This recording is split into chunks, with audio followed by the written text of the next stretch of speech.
So hello everyone, welcome back to the channel. तो जो आज का हमारा टॉपिक है, ठीक है, वहाँ पर हमने प्रूव करना है कि जो हमारा 1 जूल होता है वो है ना हमारे यहाँ पे 10⁻7 अर्ग के जो है यहाँ पे बराबर होता है।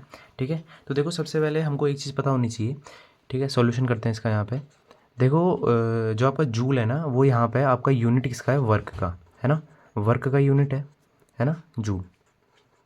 ठीक है, ये चीज़ आपको पता होगा। इसका मतलब ये है कि हमको, और जो आपका जूल होता है वो होता है आपका यहाँ पे एमकेएस में, है ना, जिसको हम जो है एसआई यूनिट भी बोलते हैं। और जो आपका यहाँ पे अर्ग है वो है आपका यहाँ पे सीजीएस में। इसका मतलब कि हमको जो है एमकेएस को यहाँ पे कन्वर्ट करना है सीजीएस में। ठीक है, इतनी बात हमको यहाँ पे समझ में आ गई है। अब जो आपका यहाँ पे वर्क है उसकी जो यहाँ पे डायमेंशन होती है, उसकी जो यहाँ पे विमा होती है वो क्या होती है? ml² और t⁻⁻²।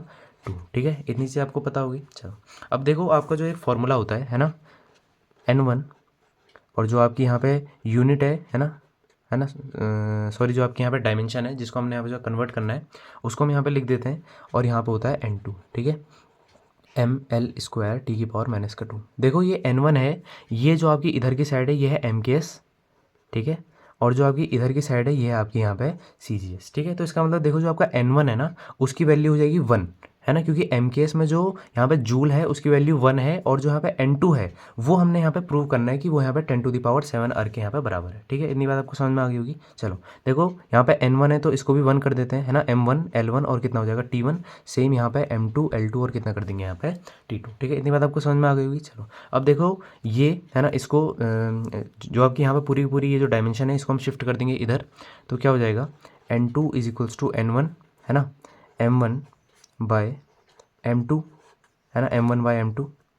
ठीक है, l1 बाय l2 की यहाँ पर होल स्क्वायर है। ठीक है, और t1 बाय t2 की होल पावर कितनी हो जाएगी? -2। ठीक है, इतनी बात आपको समझ में आ गई होगी। अब ठीक है, आपको पता है कि जो n1 है, n1 की वैल्यू कितनी है? 1 के बराबर, है ना, क्योंकि हमको 1 जूल को ही यहाँ पे जो कन्वर्ट करना है 10⁻7 अर्ग में। ठीक है, तो n2 इज इक्वल्स टू, ठीक है, यहाँ पर 1 आ जाएगा। अब देखो ध्यान समझना, जो ये m1 है ना ये है आपका mks में, और जो m2 है ये है आपका cgs में, क्योंकि हमको mks को cgs में यहाँ पर जो है कन्वर्ट करना है। ठीक है, तो जो m होता है वो होता है आपका यहाँ पे मास।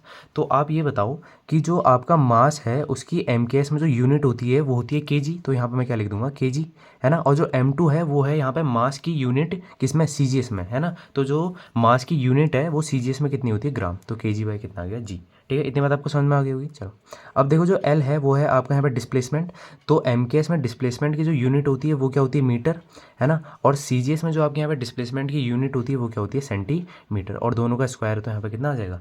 स्क्वायर। ठीक है, अब देखो t है आपका टाइम, ठीक है, mks में और, है ना, सी में। देखो यहाँ भी ऐसा आ रहा है, यहाँ भी ऐसा आ रहा है, तो यहाँ पे mks में और सी में दोनों में जो आपकी टाइम की जो यूनिट रहती है वो क्या रहती है? सेकंड। ठीक है, तो यहाँ पे क्या आ जाएगा? सेकंड बाय सेकंड की होल पावर -2। ठीक है, इतनी बात आपको समझ में आ गई होगी। चलो n2 इज इक्वल्स टू, देखो कितना हो जाएगा? यहाँ पे kg है ना, तो हमको mks को cgs में कन्वर्ट करना है ना। तो इसका मतलब कि 1 kg में यहाँ पे कितने 1000 ग्राम होते हैं, तो यहाँ पे कितने ग्राम आ जाएंगे? 1000 ग्राम, और नीचे तो आपका यहाँ पे ग्राम रहेगा। ठीक है, इतनी बात आपको समझ में आ गई होगी। चलो अब देखो यहाँ पे क्या है? मीटर है ना, तो 1 मीटर में 100 सेंटीमीटर होते हैं, तो 100 सेंटीमीटर बाय 1, है ना, यहाँ पे सेंटीमीटर, ये तो हो जाएगा। और इसका क्या है? यहाँ पे होल स्क्वायर। ठीक है, यहाँ पे क्या हो जाएगा? सेकंड से आपका जो यहाँ पे सेकंड यहाँ पे कैंसिल आउट हो जाएगा, और कितना आ जाएगा? 1 की पावर -2। ठीक है, और 1 की पावर कुछ भी हो तो आपका आंसर कितना आता है? 1 ही आता है। चलो तो n, है ना।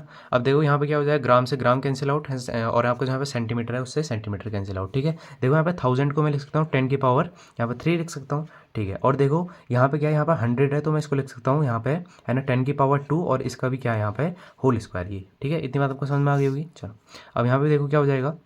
यहाँ पे 3 है ना, 2 की 2 से यहाँ पे जो मल्टीप्लाई हो जाएगी तो कितना आ जाएगा? 10 की पावर 4, है ना। और आपको पता है कि जब, है ना, आपके बेसिस सेम रहते हैं और किस में रहते हैं? मल्टीप्लाई में रहते हैं, तो जो उनकी यहाँ पे पावर है वो ऐड हो जाती है, तो कितना हो जाएगा? 10 की पावर 3 + 4, है ना। तो इसका मतलब n2 इज इक्वल्स टू 10⁻7 अर्ग। ठीक है, तो इसका मतलब कि जो आपका यहाँ पे 1 जूल होता है ना, n1 की वैल्यू हमने यहाँ पे 1 रखी थी ना, तो इसका मतलब 1 जूल बराबर 10⁻7 अर्ग, और ये चीज़ हमने यहाँ पे प्रूव करनी थी, तो क्या हो गया? प्रूव। ठीक है, तो आई होप आपको इस वीडियो से कुछ भी समझ में आया होगा। अगर आप इस वीडियो से कुछ भी सीख करके चाहते हैं तो आप जो वीडियो को लाइक ज़रूर से कर सकते हैं, और चाहें तो चैनल को भी सब्सक्राइब कर सकते हैं। Thanks for watching.